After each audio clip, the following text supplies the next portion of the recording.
Hey yo, thanks for tuning in to Celeb Source. It's the backup channel backing Celeb up and bringing you all the breaking news. By now, everybody should know that rapper Tyga loves buying expensive luxury cars, like the $240,000 white Ferrari that he bought Kylie Jenner for her 18th birthday. But what you might not know is that apparently Tyga does not like to pay for these cars because Tyga allegedly owes $1.3 million in back payments for cars that he bought, including a Lamborghini and a Bentley. So this is what happened. A few years ago, Choice Motor Credit sued Tyga because he wasn't making the monthly payments on the whips, right? So then they repossessed the two whips and took him to court, and the court ordered him to pay $390,000 on the Lambo and another $91K on the Bentley. They even put him on a payment plan to help the brother out, but he still didn't pay the amount that he owed. So now, with accrued interest, the amount that Tyga owes has gone up over time. And the car company is not playing with Tyga. They want their $1.3 million. And get this is not the first time that this has happened to poor little Tyga, because in 2021, he also failed to pay for his Ferrari and his Rolls Royce. So those two cars were repossessed too, and he still owed $267,000 on the Ferrari and $174K on the Rolls. Let me tell you something, Tyga is a classic example. You got all of these young guys running around acting like they ballin' when they really don't have no dough. They're broke or they're in debt. Now this dumb dude went and bought Kylie Jenner a $240,000 Ferrari, but he can't even afford his own cars. I gotta tell you, I'm just over here shaking my head because that don't make no kind of sense. Tyga better learn how to ball on a budget. He better get himself a nice little Prius or a Kia Sophia or something, because apparently he can't afford to run with the big boys. But I'm wondering though, if like Tyga got to the point where like he really needed a ride somewhere because he didn't have a car, could he call Kylie Jenner? Would she come pick him up? Or would she tell him, you go catch an Uber? And then get in the white Ferrari that he bought her with Travis Scott. Now check this out. In another one of his JailHouse interviews, RKelly is now accusing YouTuber TashaK of witness tampering. He says that TashaK leaked his emails and phone calls to his ex-girlfriends before his trial to turn them against him. Now I usually don't believe not a nothing that comes out of RKelly's mouth. However, this time, it appears there might be some truth to his story, because in November 2019, TashaK claimed that she had the inside scoop on RKelly. During one of her streams, she said, quote, yeah, there's a phone tap somewhere, and I'm not going to tell you where it's at. I have the plug. I'm not going to tell you where I got the information from, but listen to the darn information, okay? End quote. After TashaK released that video, which basically said she had an inside man, investigations were done, and a September 2021 report said, quote, Feds suspected a U.S. Bureau of Prisons officer of illegally accessing Kelly's recorded phone calls, emails, visitor logs, and other restricted information while he was locked up. The officer is then alleged to have leaked them to TashaK. The female officer accessed Kelly's records more than 150 times, but had no official reason to be looking them up. End quote. Ayo, didn't TashaK get in enough trouble with Cardi B? I mean, I enjoy doing this YouTube thing, but I gotta tell you, I'm not doing the Ocean's 11, I'm not doing the Mission Impossible, I'm not doing wiretaps and like sneaking around doing the undercover work just to try to get some dirt on a celebrity.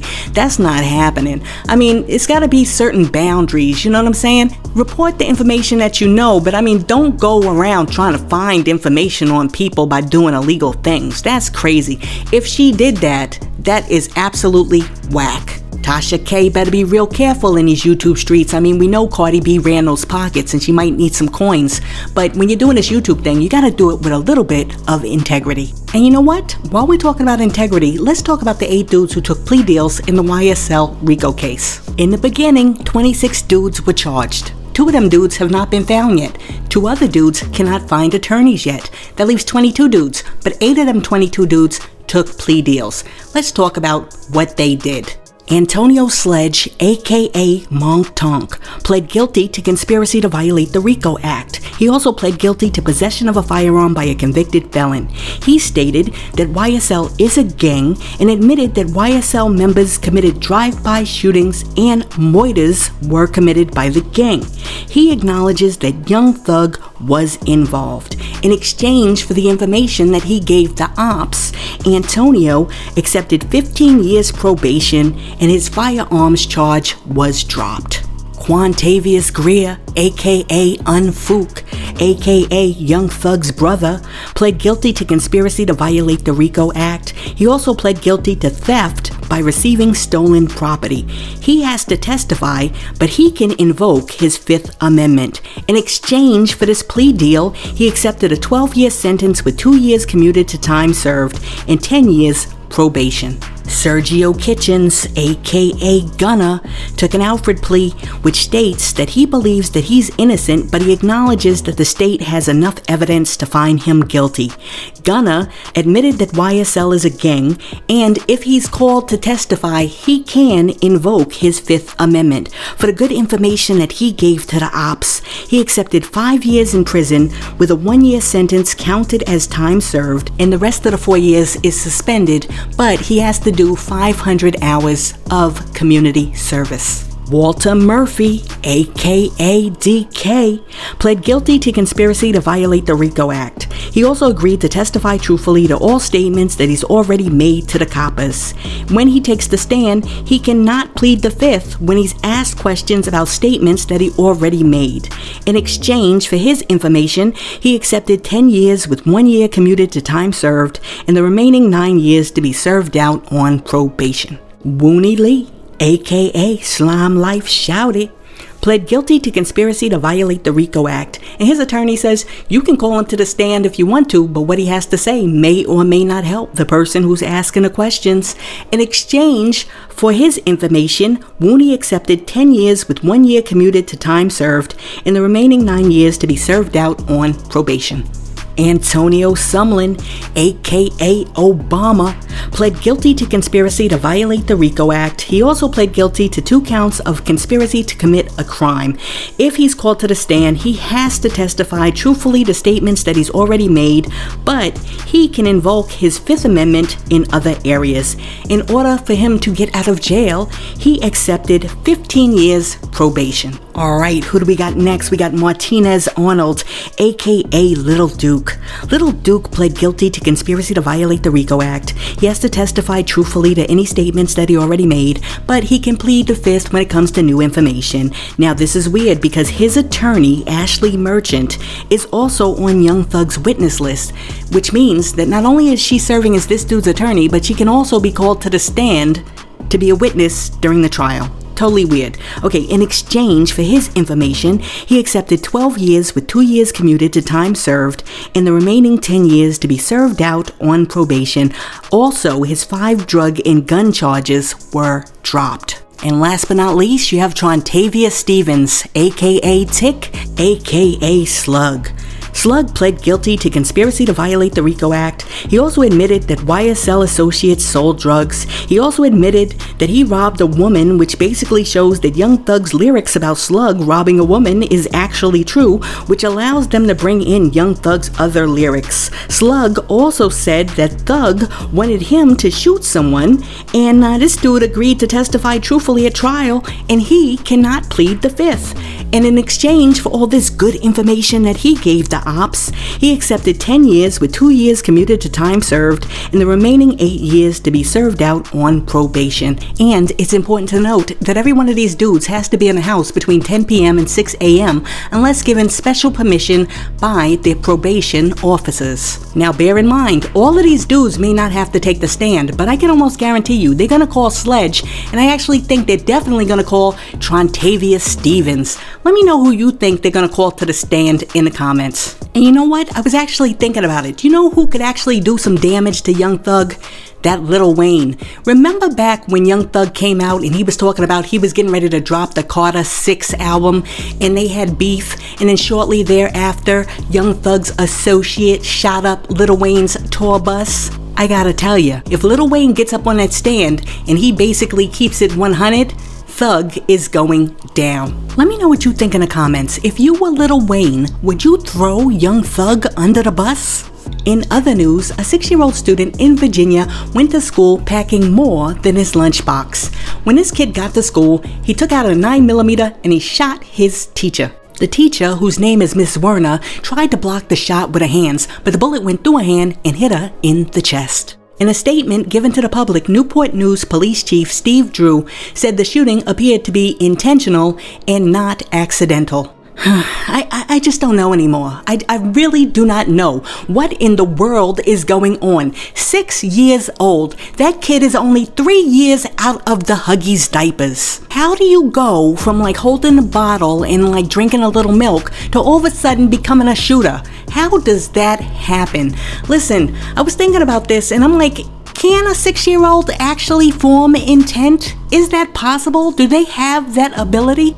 I mean, like, okay, maybe he can get some psychological counseling and the whole nine, but then what do you do with the kid after that? You know what I'm saying? And then what do you do with the parents? Because how does the kid have access to the parent's gun? What type of parenting are you doing over there? I mean, I thought it was bad enough when we were talking about little TashaK the other day, but TashaK was like 16. I mean, when society has to deal with 6-year-old shooters, this is a serious problem. I mean, we're gonna have to start building like little kindergarten jails. I mean, for real, what are we gonna have to do next? Have like little babies Rikers Island? I just don't know anymore, because in kindergarten, these kids are supposed to be pulling out the Crayola crayons, not clocks. They're playing too many of these darn video games, they have too little supervision, and they're just going bananas. I say that in 2023, we need to make it our mission as adults to put in a little bit more prayer for these young kids, because Lord knows they need it.